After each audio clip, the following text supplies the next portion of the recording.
That was great. One more time. Hey, Marty here. I may have just stumbled upon one of humankind's greatest mysteries. Here to report more on the WNBA Logo Woman mystery. It's me! I am now determined to prove that Sue is Logo Woman. First things first, let's talk to my colleagues about it. Yeah, that's totally Sue Bird. Totally. Oh, that's definitely Sue Bird. Confident I was onto something, I decided it was time to ask Sue herself.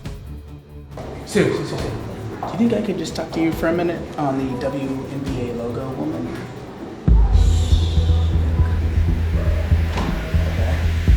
At this point, Sue asked us to turn off our cameras. She agreed to continue the interview if we agreed to conceal our identity. We agreed.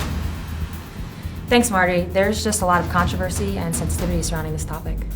Understood. Totally. So, have you ever been asked about being WNBA Logo Woman? Not a day in my life has gone by where I'm not asked that, and it's just an uncertainty I've grown to accept. Honestly, I think the truth lies in the ponytail. I think we got what we came for. The truth lies in the ponytail. The truth lies in the ponytail? The truth lies in the ponytail! Well, nothing conclusive yet, but don't worry, Storm fans, I'm not giving up. Signing off, it's me.